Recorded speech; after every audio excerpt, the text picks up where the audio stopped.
gimmick itu menempati porsi paling besar di dalam debat semalam. Jadi gagasan-gagasan hampir tidak ada. Padahal di sisi lain, debat semalam adalah debat yang sangat krusial. Pernyataan Gibran sendiri bertolak belakang dengan pernyataannya sendiri nih. Benar. Ngomongin green jobs kan ya, bukan green jobs, tapi ngomongin hilirisasi. Benar. Ini dua hal yang berbeda sebenarnya. Bagaimana ada green jobs dalam kerangka ekstraktivisme hilirisasi gitu. Benar. Dan itu mestinya juga bisa jadi amunisinya Gibran sebenarnya kan, bahwa Bapak kan adalah Menko Polhukam yang kenapa baru ngomong sekarang, banyak oknum aparat, banyak oknum pejabat. Tapi dia kan nggak mungkin nyerang bapaknya. Ketika ngomong hilirisasi, ya udah diomongin maunya gimana, berani nggak benar-benar ngelawan para bohirnya gitu, bahwa kita bakal ambil added value-nya di sini, nggak diekspor masih dalam ROM atau iya gitu kan.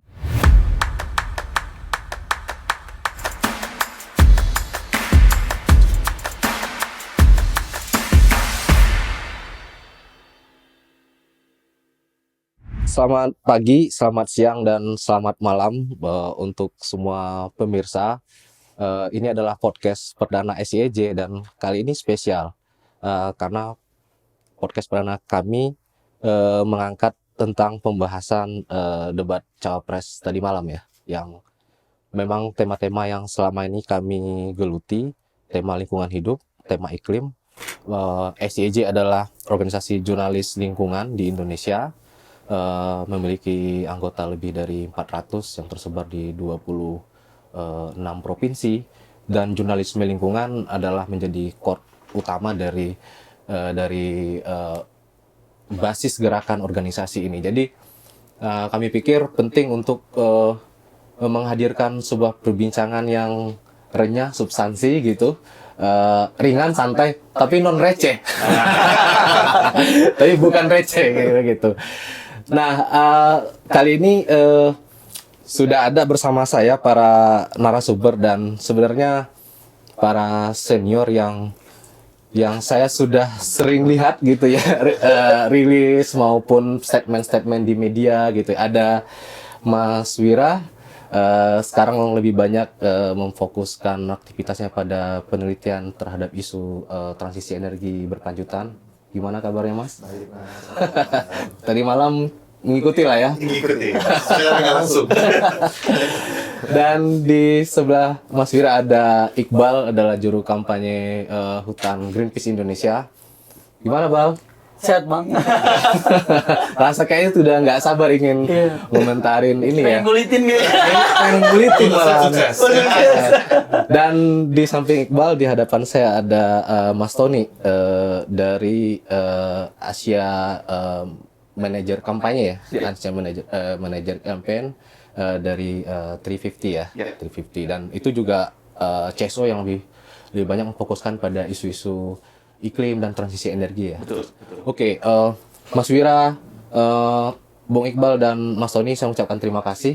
Sebuah kehormatan bisa hadir di podcast perdana kami gitu ya. Dan ini juga penting untuk memberikan perspektif dan angle-angle segar ya buat kami jurnalis dan media. Terutama ini bagi edukasi lah, bagi kalangan luas, terutama anak muda nih yang sebentar lagi akan menggunakan hak pilih gitu ya, akan ke TPS ya. Kita berharap sih memang pendidikan politik, pendidikan mereka tentang pengetahuan wawasan mereka tentang isu lingkungan dan itu memang menjadi basis pertimbangan untuk mereka menentukan kandidat yang akan mereka pilih. Oke. Nah, sebelum kita bahas substansi nih, kira-kira ada kesan apa sih yang ditangkap ya dari debat semalam? Mungkin dari Mas Wira dulu, apa kesan yang ditangkap dari debat semalam? Kebanyakan gini doang, jargon doang, luar biasa lah kayak gitu kan, gak ada isinya. Gimana dong? Dan selama 2 jam itu para kandidat itu memang betul-betul ini nggak? Memang betul-betul mengeksplorasi nggak? Ada banyak loh subtema lingkungannya gitu. Nah, sayangnya nggak ngikutin per menit ya, stres juga kalau ngikutin. Jadi sejujurnya nggak bisa ngomong gitu, cuman kalau ngeliat reaksi berbagai circle yang ngomongin online gitu kan, kayaknya memang ya udah jadinya ngikutin jargon aja, nggak ada yang ngerti apa-apa gitu kan. Apalagi dilempar-lempar aja gitu terus. Gitu. Iya. Orang mungkin teman-teman ada yang Bener ya Bang, gitu Bang. Kalau lihat semalam itu atau greget nggak ngelihat ini? Mestinya harusnya keluar atau gimana, Bang? Iya. Isu kemarin itu sebenarnya terlalu luas ya bang, yang pembangunan berkelanjutan, agraria, transisi energi, gitu, sumber daya alam, lingkungan hidup gitu. Jadi walaupun semuanya memang bisa di dalam konteks pembangunan berkelanjutan gitu ya. Tentu memang sedikit gagasan sebenarnya ya dari mereka gitu, banyakkan gimmick, lempar-lemparan. Tapi yang jadi menarik mungkin tetap ada ya 1-2 gitu ya, bahwa ada diskursus yang mereka lempar gitu, terutama soal kayak krisis iklim dan bencana gitu ya, bahwa paling tidak orang jadi aware gitu ya, bahwa oh krisis iklim memang udah terjadi nih, kita butuh transisi energi dan konflik agraria ada di mana-mana gitu. Kalau kita ngomongin konflik agraria sendirian, mungkin orang ya biasalah ada orang konflik gitu ya. Tapi ketika di Cawapres mungkin dia jadi diskursus yang menarik dan diperbincangkan. Mungkin itu kali ya, ada keuntungannya sedikit gitu. Nah, aku mau ke Mas Tony. Mas, semalam itu dari sisi gagasan energi sebenarnya muncul nggak sih? Cukup proporsional nggak gagasan itu muncul? Enggak sama sekali sebenarnya, karena dari segala pemaparannya itu hanya sangat generik sekali. Walaupun saya akui waktu terbatas, audiens terbatas juga, dan bagaimana mengkomunikasikan soal transisi energi itu soal nggak mudah. Tapi sekali lagi itu sangat-sangat di ujung permukaan saja, nggak menyentuh ke sisi yang lebih mendalam gitu. Ada kata-kata besar, greenflation, green job, hilirisasi segala macam, tapi itu tidak jauh secara substantif apa yang dimaksud dengan transisi energi. Implementasinya nggak kelihatan sama sekali. Walaupun mungkin di visi misi ada target-target yang dipasang yang sangat ambisius, mungkin ya, tapi sekali lagi itu tidak tercermin di dalam debat semalam. Jadi itu benar seperti kata Mas Wira, gimmick itu menempati porsi paling besar di dalam debat semalam. Jadi gagasan-gagasan hampir tidak ada. Padahal di sisi lain, debat semalam adalah debat yang sangat krusial. Malah bisa jadi debat itu seharusnya ada di paling pertama, supaya orang bisa melihat bahwa bagaimana negara ini memandang isu tersebut, isu iklim, isu perubahan iklim, isu soal lingkungan hidup. Seharusnya dia menempati porsi yang paling tinggi, tapi sayangnya dia dirangkum dalam debat keempat yang hanya dihadiri oleh Cawapres. Saya membayangkan bagaimana seandainya bahwa kalau isu ini seharusnya ada dalam posisi yang paling tinggi, yang prioritas, dan dikerjakan, dan dihadiri, dan dibahas bersama-sama oleh orang-orang yang paling memegang kekuasaan. Kita tahu sama sekali, semua peran Cawapres bisa jadi perannya, setidaknya selama 10 tahun terakhir, itu sangat minimal. Betul. Padahal ini isu sangat krusial, ini isu yang berbau kebijakan. Walaupun, saya berharap ini bukan lagi tempelan Cawapres, tapi saya berharap isu ini dianggap serius. Bukan dianggap sebagai gimmick, recehan, atau sekedar cuma pertunjukan show seperti debat semalam. Dan memang tema ini kan digawangi oleh Cawapres ya. Kalau Mas Wira melihat para 3 kandidat Cawapres memang orang punya background yang memang selama ini bicara tentang isu ini nggak sih? Enggak. Atau ini cuma ada di feeding gitu atau hafalan atau apa gimana? Ya, di feeding hafalan doang. Jadi ketiga-tiganya dari satu politisi, satunya baru bandar, satunya juga selama ini soal konstitusi dan cenderung ngomongin sebelumnya. Saya mungkin salah, cuma saya rasa kalau ditelusuri baik di sosial medianya atau pendatangannya, saya cukup yakin gitu. Belum ada mereka ngomongin keberlanjutan sebelumnya ya. Betul, itu dia tuh. Kita makanya dari awal itu memang kita nggak banyak punya ekspektasi ya gagasannya akan keluar, karena kita nih orang media kan kita bisa amati ya bahwa 3 tokoh ini emang orang yang relatif jarang gitu ngomongin tentang narasi-narasi ini gitu.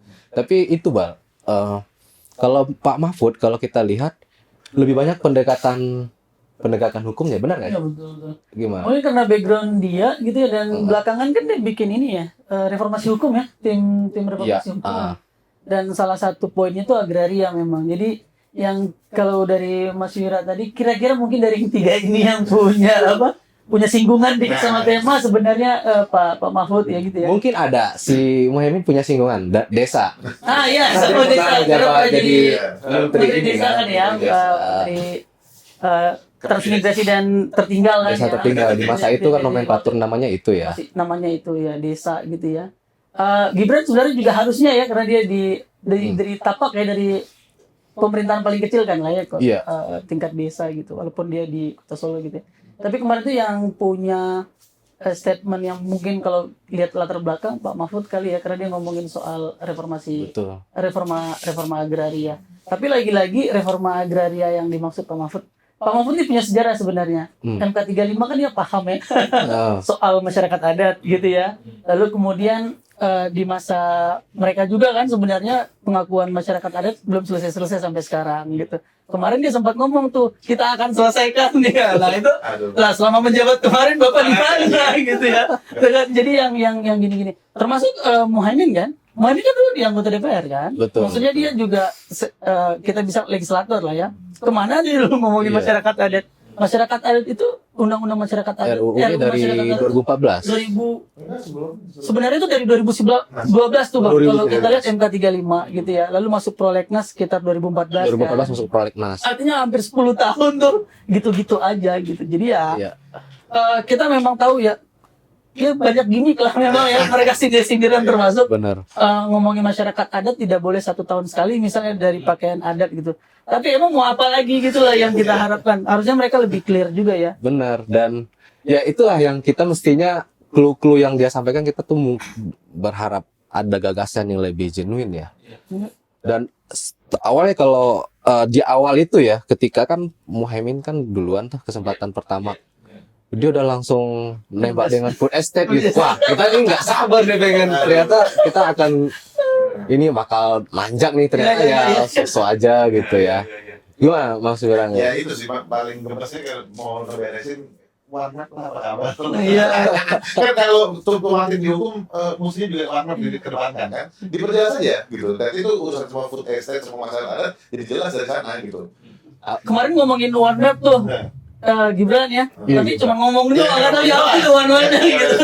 Iya, andalnya dia cuma ngomong bahwa yang sudah dilaksanakan sekarang kan Wamet polisi, terus pembagian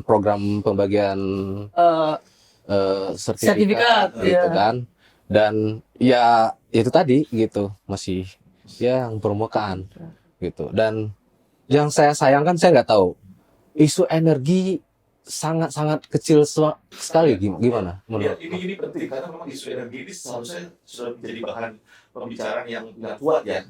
Tapi kita mendengar 2 hari atau 3 hari lalu ada penurunan target apa namanya pembagian dari DNT dari angka 23% tahun 2025 menjadi antara 17 sampai 19 salah.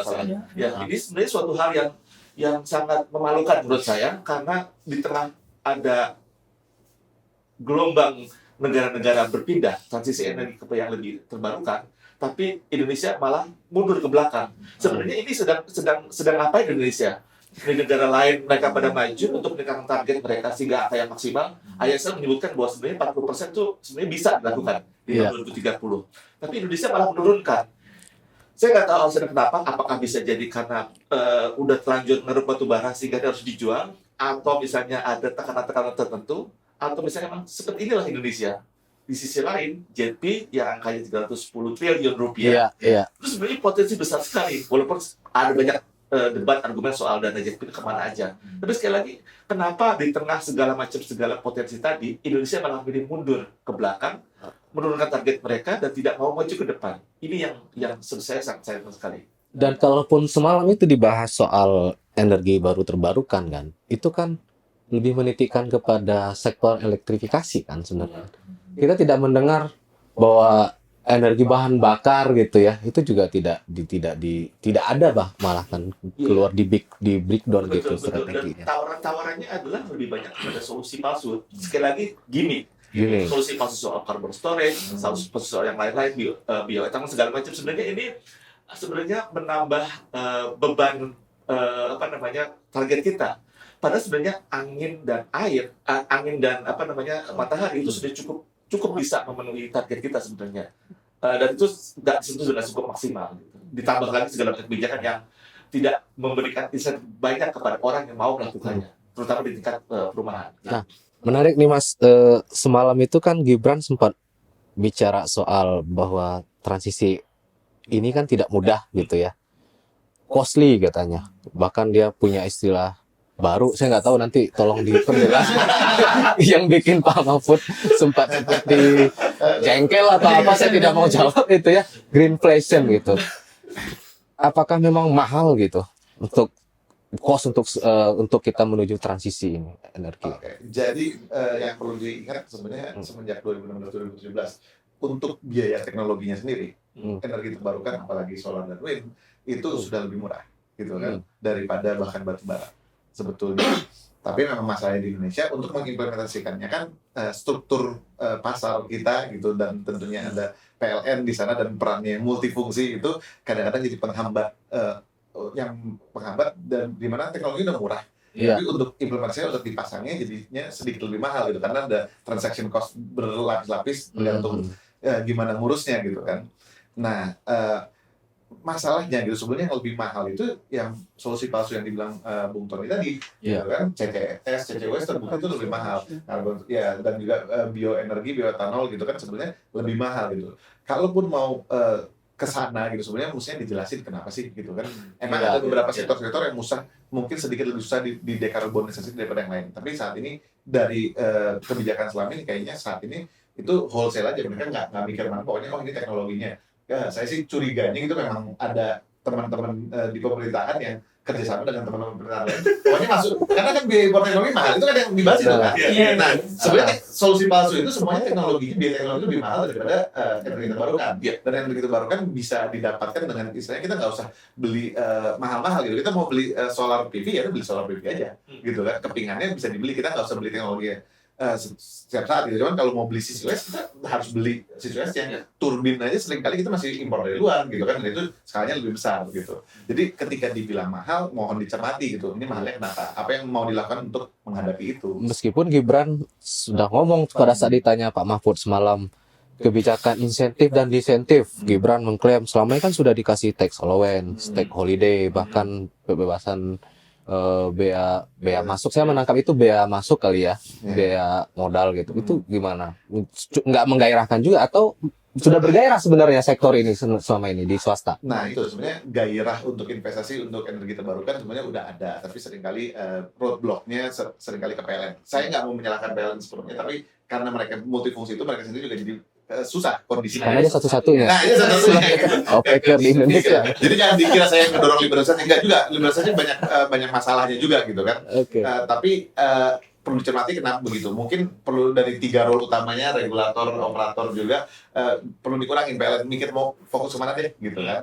Nah, terus gimana cara market pasarnya itu nggak harus liberalisasi penuh. Cuman dipikirkan dengan lebih baik dan lebih terbuka lah. Dengan kayak gitu aja investasinya jadi kelihatan gitu. Orang benar-benar mau masuk atau enggak.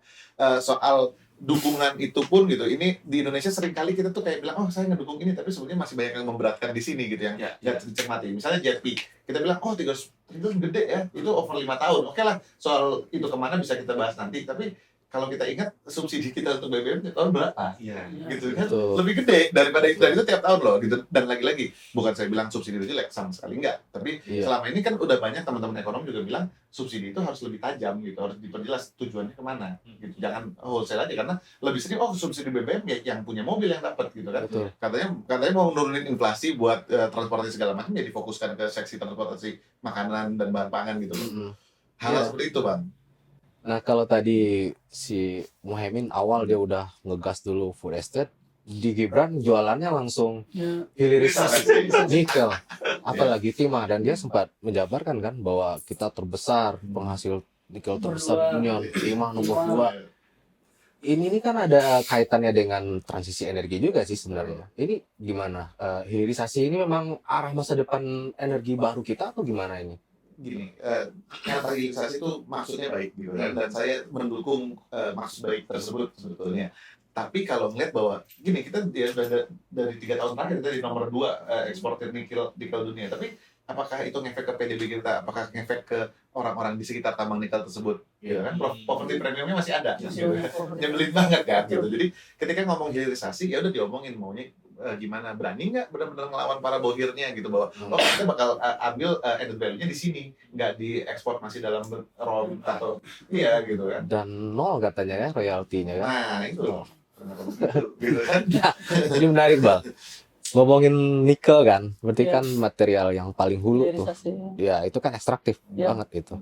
Apa problem yang muncul selama ini? Ada satu nggak dari Kalau kita lihat tuh begitu booming nikel gitu ya, itu driven deforestation kita tuh berubah tuh. Faktor pendorong deforestasinya berubah. Yang tadinya dari kelapa sawit, HTI gitu, sekarang tuh nikel sebenarnya. Beberapa tahun terakhir. Bahkan kalau kita lihat deforestasi di dalam nikel itu udah sampai ke angka hampir 500 ribu gitu. Artinya cepat sekali tuh, 500 ribu dalam waktu beberapa tahun tuh itu laju yang sangat Iya. besar gitu. Dan ini sebenarnya bertolak belakang. Pernyataan Gibran sendiri bertolak belakang dengan pernyataannya sendiri nih. Benar, benar. Ngomongin green jobs kan ya, Benar. bukan Iya, green jobs persis. tapi ngomongin hilirisasi. Benar. Ini dua hal yang berbeda sebenarnya. Bagaimana ada green jobs dalam kerangka ekstraktivisme hilirisasi gitu. Benar. Jadi sebenarnya mana yang mau di create, dan yang dalam konteks transisi energi berbahaya lagi karena yang dipakai adalah istilahnya energi hijau kan ya. Energi hijau ini yang tadi kata Mas Wira juga sudah lebih mahal. Tidak hanya itu, dia berdampak pada penggunaan lahan tuh Mas. Karena dia harus pakai biofuel ya. Artinya kita membutuhkan sawit lebih besar gitu. Nah, perhitungan dari Greenpeace sama LPM tahun 2019, kalau kita naikin optimal ke B30 misalnya untuk biosolar, kita tuh defisit lahan itu sekitar 3 juta sampai 5 juta. Defisit lahan, artinya kita butuh lahan lebih besar gitu. Nah, sedangkan kita tuh sekarang udah 16, sekian juta, bahkan menurut Kementan kalau sekarang udah hampir 17 juta nih lahan sawit di Iya. Indonesia. Kalau butuh kalau B50 sampai 9 juta, mau ditaruh di mana lagi ini lahan gitu. Jadi Iya. terus itu ini juga menarik tuh. Di satu sisi ngomongin transisi energi, tapi di satu sisi tuh ngomongin greenflation. Greenflation itu tuh salah satu penghambat dari transisi energi, karena anggapan ketika kita melakukan transisi energi Iya. akan terjadi inflasi itu. Nah, di satu sisi kebijakan bioenergi yang melalui biofuel itu bisa menyebabkan itu. Karena apa? Karena akan ada pertarungan pangan versus fuel. Pangan dalam hari ini karena Indonesia butuh minyak goreng gitu ya. Menjelang puasa kalau minyak goreng naik tuh bahaya kan Mas ya? Iya, pasti. Nah, Hmm. konsumsinya akan bertarung sama biofuel gitu. Jadi di satu sisi sebenarnya di sini kita bisa, walaupun ini banyak banget gimmicknya ya, tapi ini juga menegaskan bahwa mereka gimmick. Artinya tidak punya gagasan atau cara pikir yang runut nih Iya, soal struktur yang strukturnya. konkret tapi dia argumentatif Ini gimana dia gitu? adai gitu Ini dan konstruktif gitu ya. Ngomongin hilirisasi tapi ngomongin green jobs tuh. Di sisi mana mau bikin green jobs, di sisi mana mau ngomongin hilirisasi. Betul. Mau ngomongin soal kita keluar dari krisis iklim, tapi ngomongin hilirisasi yang mana wilayah-wilayah kepulauan Indonesia itu akan makin buruk situasi lingkungannya. Karena apa? Karena kita tahu nikel itu paling banyak di wilayah-wilayah kepulauan. Maluku Utara, Sulawesi Tenggara, dan itu pulau-pulau kecil gitu. Jadi ini bertolak belakang sebenarnya gitu ya. Dia mau ngomongin green jobs. Bahkan kan bilang pembangunan tidak boleh Jawa sentris gitu ya. Betul. Kalau tidak Jawa sentris berarti sebenarnya ini mengorbankan wilayah timur Indonesia nih gitu. Karena kita membuat wilayah-wilayah mangrove, wilayah-wilayah pulau-pulau kecil itu semakin buruk lingkungannya gitu. Jadi nggak mau Jawa sentris, tapi ternyata Iya. kalau kita lihat secara berpikir sebenarnya ya Jawa sentris ini sebenarnya. Betul. Ujungnya udah mangrove dipotong di mana, duitnya ke Jawa lagi. Ke Jawa lagi ya. Oh, itu masih Jawa sentris. Jawa sentris. Malah bisa jadi itu tujuannya. Kan seringkali kalau orang politisi Ini bicara, provokatif ya. perhatikan apa yang mereka tidak bicarakan. Betul. Jadi bisa jadi itu adalah cara dia untuk bilang bahwa di luar sana masih banyak luas loh. Yang butuh kita taruh, butuh kita ambil, butuh kita eksploitasi. Jadi bisa jadi ketika Jawa sekarang dia udah habis. Jadi Betul. makanya kan kita pindah ke tempat lain. Saya melihatnya begitu sih, bahwa itu adalah cara dia untuk di luar sana masih banyak potensinya. Artinya ya itu tadi nggak muncul ini bahwa perbaikan semuanya. Ketika Gibran bicara soal keseimbangan, artinya mari sama-sama kita terus di seluruh Ya, Indonesia, betul. bukan di Jawa aja. Saya melihat itu begitu. Iya. Iya. Ya meskipun yang kita dengar ya selama ini, Pemerataan kerusakan ya Bang ya. Gua potong dia. ya yang kita dengar selama ini kan hilirisasi kan maksudnya adalah ada nilai tambah kan. yang kita tidak serta-merta semuanya mentah keluar gitu kan. Dan apalagi hilirisasi udah otomatis smelter kan adalah salah satu kan, smelter atau industri-industri pengolahannya gitu kan. Meskipun itu tadi ada di sana gitu ya, ada di wilayah ekstraktif itu, industri pengolahannya tetap aja ancaman terhadap lingkungan juga besar gitu. Bahkan kalau ngelihat hasil risetnya gitu ya Bang ya, kalau katanya bahwa hilirisasi membuat job creation baru atau ruang tenaga kerja baru, malah enggak gitu. Hasil dari LPM itu kalau tidak salah, unemployment rate di wilayah-wilayah ekstraktif itu malah lebih tinggi. Artinya jumlah pengangguran itu tuh tinggi di wilayah-wilayah hilirisasi kayak Sulawesi Tenggara, Maluku gitu. Jadi ya kita bisa lihat sebenarnya nggak ada hubungan nih. Kalau kata Mas Yuda tadi, tidak ada hubungan antara hilirisasi dengan PDB kita yang atau ekonomi kita yang semakin maju. Nah, aku mau balik ke isu, karena sayang sekali ya isu transisi energi yang sangat-sangat minim eksplorasinya dan bagaimana ia dikaitkan dengan dampak perubahan iklim. Kan kita kan terakhir itu kan kita memperbarui NDC kita, itu kan 2022 September 2022, itu kan naik lagi tuh target gitu ya, kalau nggak salah usaha sendiri sekitar 31% dengan bantuan internasional sudah di atas 40% gitu ya. Dan kita tidak mendengar bagaimana komitmen kita gitu ya, dari hasil dari Paris Agreement itu di breakdown gitu loh ke dalam per sektor penurunan emisinya, yang salah satunya yang dari sumber energi juga kan, dari sumber volume. Gimana Mas Tony melihat semalam? Atau memang tidak terfeeding atau apa ini? Saya juga nggak ngerti juga sebenarnya, seperti Bang Iqbal bilang ada banyak kontradiksi atas apa yang disampaikan semalam gitu. Pengennya begini tapi ternyata begini. Jadi Bang, ini dua sisi yang berjalan. Saya bisa menilai bahwa Gibran bisa jadi telah mengikuti modul pertama menjadi seorang politisi. Dia telah belajar cukup baik di bidang itu, tentang bagaimana dia menjadi politisi. Walaupun sebagai awalan ya, walaupun dia baru mulai 2 tahun 3 tahun menjadi wali kota, tapi dia belajar dengan baik sekali bagaimana modul pertama menjadi politisi. Ngomong apa, kebijakannya gimana. Balik lagi ke soal NDC ya, karena memang ketika dibilang meningkat ya, sebenarnya meningkat juga sebenarnya nggak meningkat banget gitu. Betul. Bahwa itu adalah angka hasil adjustment sebenarnya. Sementara di banyak laporan di ISN menyebutkan bahwa Indonesia sebenarnya punya potensi untuk meningkat lebih banyak lagi dengan bantuan asing ataupun dengan sendiri. Mestinya bisa lebih ambisius. Lebih ambisius lagi. Okay. Tapi bisa jadi itulah mungkin ambisiusnya kita seperti itu gitu. Jadi mungkin karena nafsunya emang gede banget, bilang adalah ambisius, tapi ya itulah kenyataannya. Dia hanya bisa sekian gitu. Jadi ini menarik karena ini sekali lagi ini adalah gimmick, ini adalah semacam hal-hal yang recehan. Saya tidak melihat banyak sekali gagasan soal transisi energi diterjemahkan dengan baik dalam debat semalam. Padahal di sisi lain Indonesia adalah tahun ini di laporan cuaca dunia menyebutkan bahwa tahun ini adalah tahun terpanas. Kita mengalami sendiri tahun terpanas. Bayangkan seandainya kita tidak meningkatkan target kita, bagaimana suhu akan terjadi di 10 tahun mendatang, 15 tahun mendatang. Apa yang mau kita wariskan ke anak cucu kita? Saya nggak tahu apakah nanti Gibran mikir apakah Jan Etes akan mengalami situasi itu akan dibiarkan saja. Saya seharusnya mengajak sebagai orang tua ya, ini 20 tahun lagi akan lebih parah lagi, lebih panas lagi, sehingga sebenarnya kalau transisi energi nggak dilakukan 10 tahun lalu sebenarnya ini akan sudah terlambat sama sekali gitu. Iya. Jadi tidak ada gagasan yang real, tidak ada gagasan yang genuine, tidak ada implementasi yang jelas, dan tadi Gibran telah berhasil menjadi lulus modul pertama menjadi politisi. Oke. Ini ya buat disclaimer. Jadi jangan terkesan kita ini Mengajar siapa itu? kita coba bedah juga dari sisinya. Ini Pak Mahfud nih, Mas Fira. Ya. Kalau Pak Mahfud kalau kita perhatikan semalam, memang dia argumentasinya kan base experience dia ya, base pengalaman dia sebagai Menko Polhukam, yang lebih banyak ngomongin dari perspektif penegakan hukum dan ya kan, penegakan hukum gitu. Salah satu yang dia sampaikan tadi malam itu, yang saya pikir itu cukup berani ya, dia menyampaikan soal mafia gitu kan.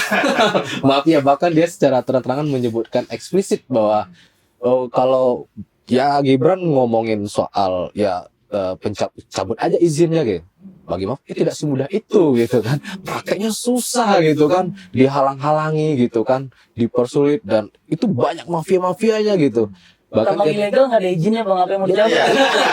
ilegal dan iya benar ada dan sepertinya mereka punya menyepakati data yang sama tuh antara Mohaimin dan Jardi ya 2.500 gitu kan, dan ditambah lagi oleh Mahfud ya, selain data 2.500 tambang legal juga ada nih sekitar saya yakin dia salah ya, 12,5 hektar dia sebut, mestinya Oh, udah prestasi ya. Iya, 12,5 juta kan mestinya Ya, ya. kan dalam 10 tahun terakhir kan. Ya.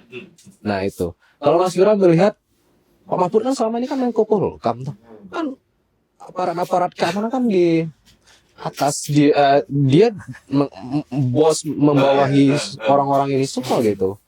Kenapa baru sekarang dia ini menurut Mas Wira? Baru sekarang dia ngomong gitu ya, makanya kita bingung, dia rajin di Twitter dari dulu gitu kan, cuman sering kali juga saya melihatnya beliau suka di pusara kekuasaan gitu, instead of mengerjakan suatu dan memang pinternya bikin kebijakan-kebijakan bilang seharusnya gitu, tapi implementasinya mana gitu. Jadi sama aja bilang kayak, oh ada kok one map policy, ya ada polisinya, ada kebijakannya, ada hasilnya mana gitu kan. Nah semua apa sih ya, tambang ilegal gitu kan, semua masalah ini kan juga, tambang ilegal itu kan pasti menjual ke suatu titik, antara dia diekspor atau paling pasti ke smelter gitu kan. Iya. Ya udah perhatikan dong, kalau ketika udah terdaftar di smelter, terdaftar di barang ekspor gitu kan, sebenarnya kalau mau mendekati dari kebijakan ya bisa di-trace ke sana.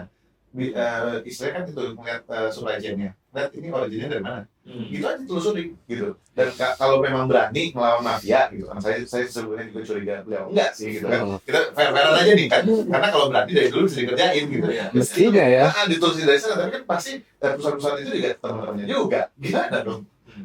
Iya, salah satu argumentasi beliau semalam itu bilang bahwa ketika ditanya gitu, apa ya yang akan ia lakukan untuk menyelesaikan problem tambang ilegal dan apa namanya itu yang menyebabkan kerusakan lingkungan dan segala macam itu, ya pendekatan dia juga adalah pendekatan data gitu. Memang data selama ini gimana ya, kita memang tidak solid atau apa ya, data perizinan ataupun Ya ini mulai dari warna itu, kenapa perizinan mesti semua izin yang ada aja dijembrengin aja, dibuka gitu kan, pasti tumpang tindih terus tumpang tindihnya di resolve, ini sampai sekarang nggak dibuka itu pun gitu loh. Gitu, dari dulu data Kementerian Pertanian, Kementerian SDM, Kementerian sekarang Lingkungan Hidup dan itu kan Kehutanan, itu aja coba dijembrengin aja, dibuka, oke datanya gimana gitu, terus gimana ngerapiinnya gitu. Dari dulu kita tahu, oh SDM selalu milih duluan, itu oh hutan lindung kasarnya gitu, oh ada mineral resource-nya atau apa, kita buka aja gitu, segitu gampangnya gitu kan. Kalau mau diperjelas, diberesin ya udah mulai dari proses itu gitu. Itu makanya ujungnya ke one map itu kan.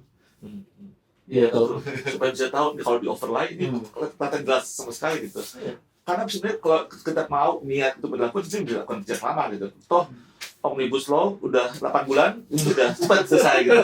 IKN 2 bulan, cepat selesai. Ini kenapa yang ini kok agak lama ya? Jadi banyak pertanyaan. Dan yang perlu diingat itu bang, Pak Mahfud sebagai Menko Polhukam, PPATK melapor ke dia.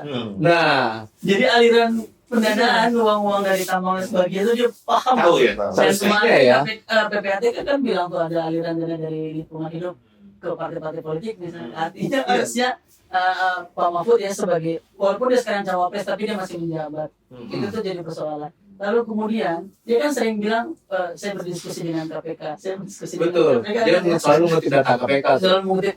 Di KPK kan dulu ada Gerakan Nasional Penyelamatan Sumber Daya Alam gitu, yang termasuk yang 2000-an tambang-tambang ilegal, dulu CNC gitu ya.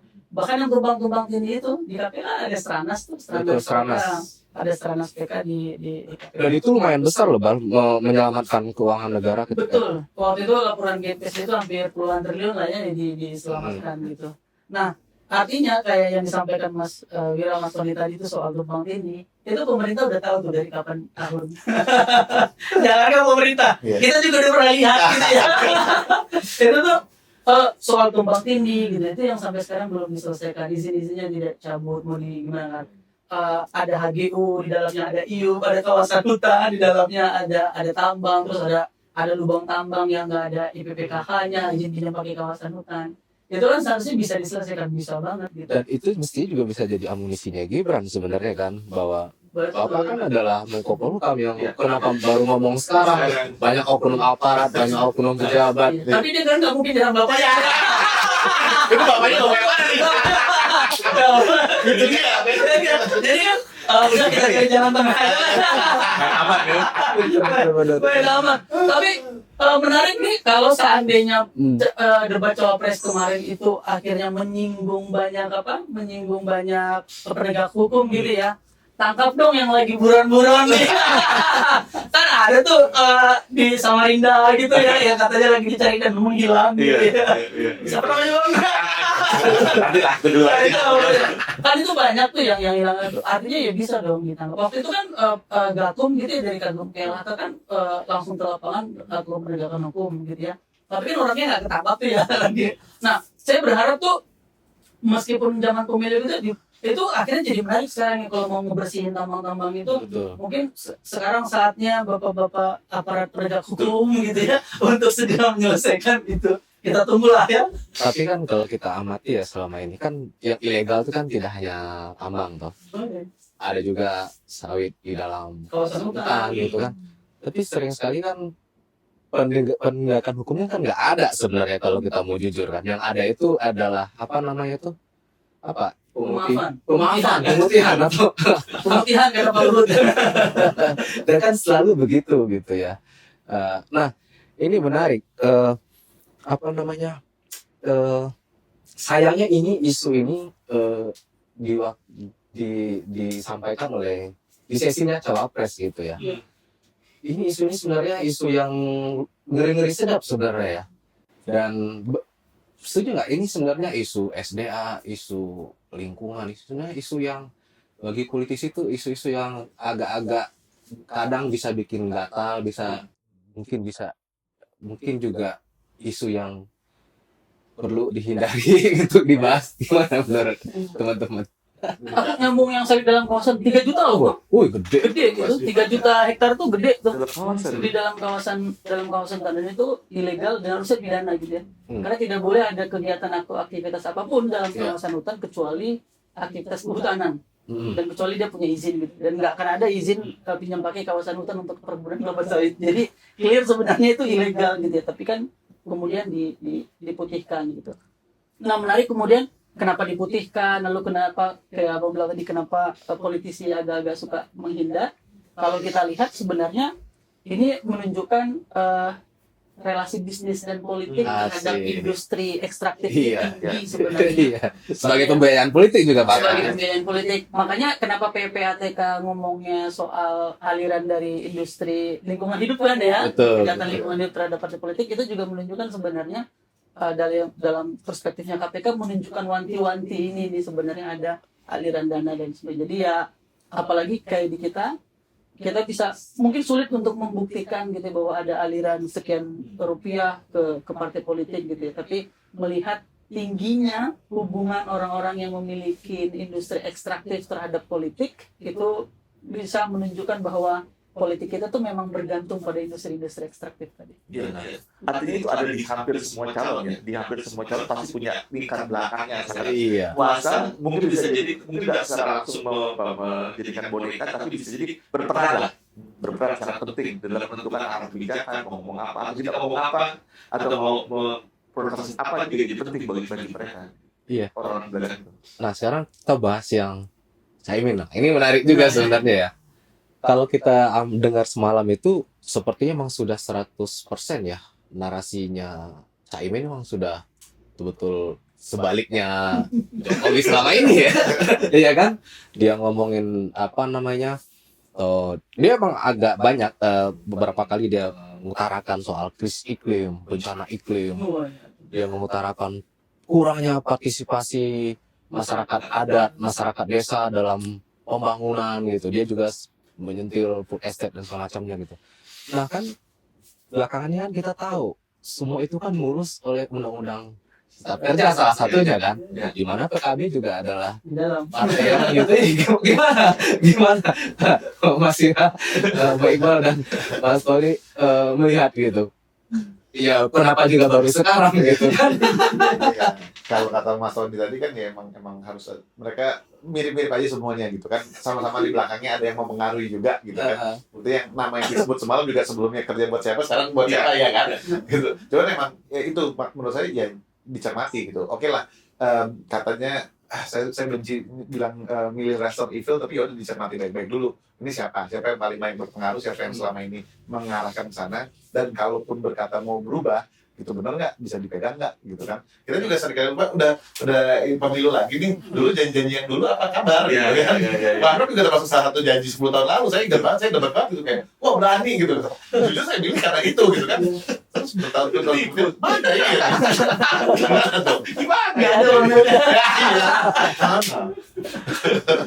Atau jangan-jangan sudah sembraut kali ya, susah data-data terutama peta lahan itu sehingga susah diintegrasikan dengan satu policy one map. Tapi by the way, kita menang loh, Bang. Gugatan bahwa HGU itu adalah data publik, tapi Iya. nggak dieksekusi. Betul. Harusnya nggak berani sebenarnya. Ya itu loh, mafianya lebih kuat. Maaf gini, menurut saya kalau selama itu masalah teknis gitu, kalau datanya semrawut, oke, datanya semrawut. Kalau mau diputin, anggaplah beberapa daerah tuh belum ada datanya. Ya udah, disurvei ulang. Itu masalah teknis tuh nggak susah gitu. Masalah yang bikin susah kan masalah non teknisnya. Ya, gitu. Jadi jangan bilang terlalu semrawut terus susah ya. Enggak, orang bikin omnibus aja bisa ribuan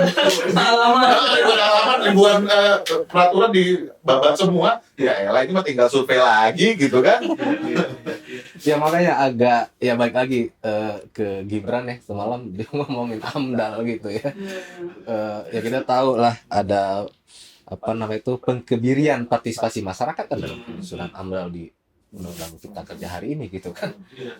Gimana Mas Tony? Ya menarik karena memang AMDAL itu jadi sekedar stempel aja, dan prosesnya juga jadi nggak jelas juga gitu. Makanya ketika Mas Bira bilang bahwa ini bisa dikerjakan dengan cepat seharusnya, makanya yang paling penting adalah bagaimana kita punya kuasa kontrol, bisa memonitor apa yang dilakukan oleh pemerintah.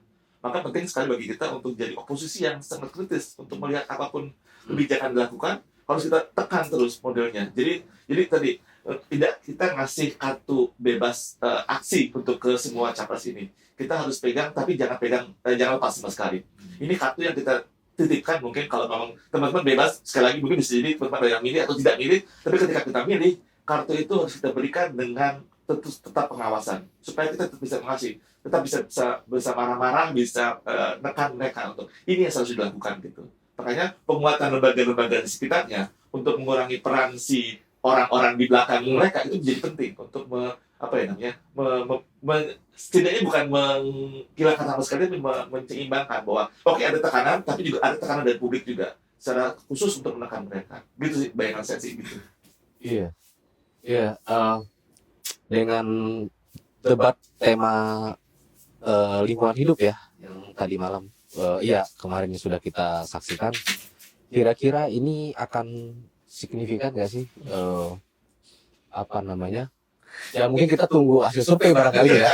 Tapi tema ini benar-benar akan dijadikan parameter yang cukup penting nggak bagi publik gitu, Mas Fir? Ya, harapan kita iya. Kalau melihat realitanya kita juga harus mengerti bahwa namanya demokrasi juga masih eksperimen yang terus berjalan, dan pembelajaran demokrasi itu juga masih jalan yang masih panjang. Kita mengerti bahwa buktinya gitu, reaksi dari berbagai debat sampai dengan sekarang gitu, dan dulu pun gitu, seringkali publik jadi nyangkut di ngomongin gimmick, ngomongin jargon, atau ngomongin serang-serangannya, atau ngomongin tutur bahasanya, atau tutur aksinya gitu, instead of esensinya sendiri gitu kan. Nah, jadi apakah akan berpengaruh banyak? Sayangnya enggak gitu. Apakah bisa diperbaiki? Menurut saya bisa. Ya kalau tadi kita merasa ini cukup penting, kenapa nggak bikin jadi yuk tambah debat capres sekali lagi lah, ngomongin ini lagi. Ya kan, biar pasangannya yang ngomong kali ini gitu kan. Sejujurnya gimana nih gitu. Banyak yang bisa kita lakukan, Bung. Tapi ya udah, kita harus jujur juga. Ini kan juga contohnya podcast ini kan usaha kita juga. Yuk kita ngajak ngomong bareng, ngajak diskusi bareng, ngajak belajar bareng juga. Karena itu juga nggak sempurna gitu. Kita mungkin juga salah assessment kita. Tapi ya harapannya omongan itu terus jadi diskusinya terus berjalan. gitu, bukan cuma soal dia sopan nggak sopan, bukan soal dia tutur bahasanya nggak beres gitu, tapi ya udah, yuk kita terus ngomongin soal pelindungan lingkungan, soal transisi energi, yuk gitu. Iya. Menarik sih. Well, kalau misalnya forum pembahasan ini selalu tersedia ya, di sisa-sisa masa kampanye ya. Kalau kita lihat kan beberapa paslon ini kan masing-masing bakal punya metode kampanye yang beda-beda ya. Anies yang belakangan kita lihat dia punya desak Anies dan lain sebagainya. Dan kita melihat bagaimana isu iklim, isu lingkungan hidup itu kurang dilingkan gitu ya dengan, benar ya sih? Dilingkan dengan real sektor kehidupan masyarakat gitu, benar nggak? Ini yang jadi menarik sebenarnya Bang, untuk melihat bagaimana watak capres ini ya, gitu ya. Iya. Dan cawapres ini. Kemarin kan pada saat debat kandidat ini, kita akhirnya mengetahui isi kepala mereka apa kan. Nah, dari yang kemarin ini, kita lihat sebenarnya watak mereka itu masih mencari keseimbangan antara ekonomi dan lingkungan hidup gitu ya. Atau masih antroposentris lah, masih berpihak pada manusia masih mau berlanjut dengan bumi yang begini gitu ya. Tapi belum melihat situasi yang lebih real, atau kalau bahasa Bang tadi, melihat apa yang sebenarnya terjadi di masyarakat. Buktinya apa? Bencana, mereka ada nyebutin soal bencana dan bencana ekologis gitu ya. Dan kita tahu tahun 2023 BNPB mencatat hampir 5.000 titik bencana di Indonesia, dan 90%-nya itu hidrometeorologis akibat ulah manusia atau krisis iklim. Dan yang paling berdampak adalah masyarakat pesisir, masyarakat adat. Mereka korban 2 kali. Tapi kemarin itu tidak ada satupun yang berbicara tentang masyarakat adat. Sorry, bukan masyarakat adat, masyarakat pesisir, masyarakat kepulauan gitu ya. Iya. Padahal mereka adalah korban dari bencana ekologis pertama di dunia, dimanapun. Itu masyarakat kepulauan dan masyarakat pesisir. Karena apa? Karena naiknya air permukaan laut, abrasi dan sebagainya. Tapi apa yang mereka rasakan itu tidak ada tadi malam itu. Jadi watak daripada cawapres kemarin ini, ketiga-tiganya itu adalah watak ekonomi sebenarnya. Sepertinya masih benih-benihnya masih benih ekstraktif masih sebenarnya. ekstraktif sebenarnya. Karena nyaris kita, kalau tadi disinggung, nyaris bahkan tidak ada yang ngomongin pesisir ya. Betul. Sama juga beberapa wilayah-wilayah yang selama ini kita cukup sorotin, misalnya seperti wilayah SDA yang cukup strategis, Papua, kita tidak dengar narasinya, ya kan? Padahal kalau nggak salah Greenpeace punya riset bahwa tidak inline sebenarnya kan. Betul, pembangunan investasi di sana dengan kesejahteraan di timur terutama, kita nggak dengar ya. Gitu. Termasuk ini Bang, kan kemarin ngomongin desa juga kan? Iya. Ngomongin desa, ini mohon maaf ya, tapi betul-betul mereka ini sebenarnya bias Jawa. Serius nih, bias agraris, bias lahan gitu. Kenapa bias lahan? Yang dicontohkan adalah kemandirian desa karena mereka patungan. Bayangkan bagaimana membayangkannya di Papua, bagaimana membayangkannya di Kalimantan, bagaimana membayangkan di Sulawesi dan Sumatera, yang desanya itu udah dikepung sama bisnis ekstraktif berbasis lahan. Betul. Bagaimana mereka mau membangun seperti Gua Pindul misalnya, Gunung Pindul di Jogja, yang desanya mandiri. Bayangkan bagaimana dikelilingnya batu bara, dikelilingnya lubang tambang. Meskipun gitu. Mohaimin punya gagasan, dia konkret tuh 5M nanti. 5M gitu. Satu desa. Tapi apakah terselesaikan gitu? Tapi nggak akan menyelesaikan karena udah nggak ada lahannya. Kita harus jujur, di Kalimantan Selatan ada 5 desa yang bahkan hilang dari muka bumi gitu kan, karena berubah jadi wilayah tambang. Dan itu di wilayah rural ya, pedesaan. Itu kita di wilayah urban, perkotaan, isu energi mestinya isu transisi energi gitu ya, transportasi publik dan lain-lain mestinya lebih terelaborasikan harusnya ya. Kalau Cak Imin bilang ada 40 kota yang akan dibangun bersama-sama, sebenarnya itu penting sekali. Kita terlalu lama tidak banyak bermimpi soal Indonesia yang bagus dengan transisi energi. Terlalu sering kita dicekoki oleh bahan bakar batu bara yang sudah jadul sekali. Terlalu sering kita itu tidak mampu untuk membayangkan bahwa negara itu negara yang kaya dengan barukannya. Sehingga mimpi-mimpi itu jadi sekarang jadi redup semua, lihat debat semalam. Tapi saya berharap sih ini jadi titik awal bagi kita untuk belajar lagi.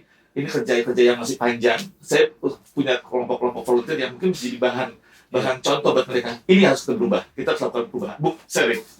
Kita harus lakukan sesuatu buat Indonesia. Begitu.